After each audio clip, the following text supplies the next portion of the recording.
mu by'ukuri niho isi igeze kandi rwose byakomeje kuvuga kwinshi burya ko microchip izakoreshwa mu kumenya byinshi kuri wowe no kumenya niba warikingije COVID-19.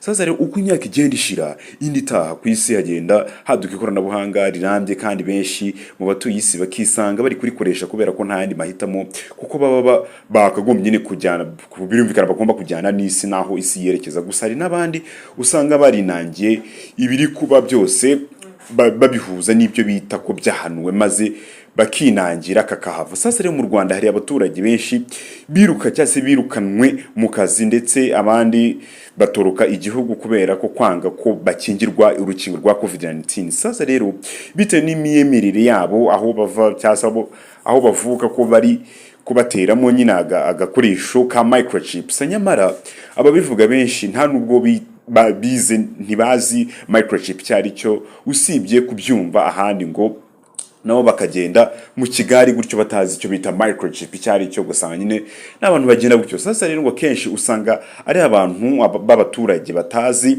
aho biva naho bijya ariko ugasanga barinangiye. Nyamara kuri ubu abagera kuri 70% mu Rwanda bamaze gufata urwo rukingo, yemwe n'abayobozi bakuru b'igihugu bamaze kuzifata, ariko umuturage utuye mu byaro byakurewe nta bikozwa kubera ko imyemerere nyine ntabwo byumva ntabayumva ntazi byari. Sasa rero ngo microchip kurebera ngo sasa icyo bita microchip yo ni iki sasa rero k'abantu bari barigize ngo danje ngo by'inkingo ese microchip yo no sasa yo igiye kuzana iki. Sasa reka dusobanukirwe icyo bita mbere na mbere microchip ni iki. Sasa rero ubu ni microchip nagakoresho kangana ururo gakoranye ikoranabuhanga rituma gashyirwa mu mubiri w'umuntu maze watunga ibindi bikoresho byabugeneye nka smartphone aho nyiraho kari ugahita ubona amakuru yose ya nyirayo. Sasa rero ya nyirayo yose bitewe na kuntu akaboroka muri mu mubiri wose. Sasa rero microchip igira code yihariye ikaba ihuje n'andi makuru y'uwashyizwemo abitse mu by'ikoranabuhanga. Sasa rero no kuvuga ko ibimuranga birimo amazina ye, telefone na email, aho yavukiye, aho atuye n'ibyo akora bibasha kuboneka niba yaranirukanywe mu butabera cyangwa se atarirukanwa mu nkiko bita rero bigaragara. Sasa rero abanyaswede barenga 6,000 biteje iyo bita microchip kugira ngo bajye boroherezwa cyase boroherwa mu kugaragaza ko bikinje COVID-19 aho bazabibazwa hose mu gihe. Sasa rero mu 1998 umuhanga mu by'ikoranabuhanga w'umwongereza wita Kevin Warwick yarayiteje aba umuntu wa mbere uyikoresheje cyase ikoreshejweho kuko mbere yuko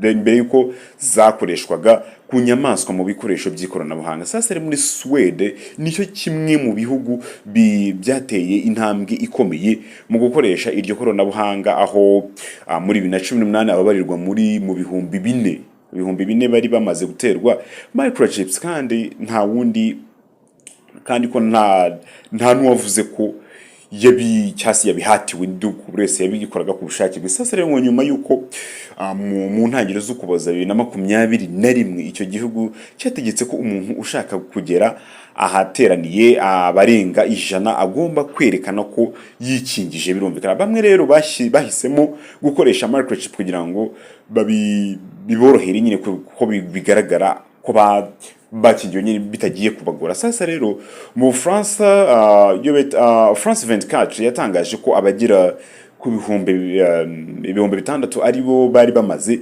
kuziterwa kugeza mu matariki ya 20 Ukuboza 2021. Sasa rero muri Hannes wo bita Hannes ushinzwe ibikorwa mu kigo cy'ikoranabuhanga cya Epicenter kiri gutanga izo microchips yasobanuye ko nta kibazo zizateza kuko nta muntu wabona amakuru ya nyirayo mu gihe utayitunzeho kuri telefoni.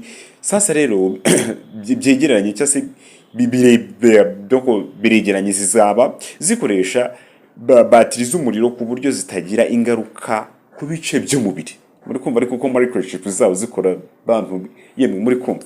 Sasa rero yaragize ati mfite microchip mu kuboko kwanjye nayikoze ku buryo iba iriho icyangombwa cy'uko nakingiwe kandi kuko buri gihe mbashaka guhita nkigeraho. Sasa rero yarakomeje aragira ati ni ukuvuga ko aho cyaba gikenewe hose bizoroha kucyerekana ukuntu izi microchips zikora nta batiri zigira. Yewe muri kumva ko nta batiri zigira kandi ikindi yarakomeje aragira ati ntishobora kugira icyo zikora zo ubwazo kuko zikoreshwa zirakoreshwa ntabwo zikoresha. Sasa rero yarakomeje aragira ati ziba zimeze nk'izisinziriye ku buryo nta wamenya aho uherereye.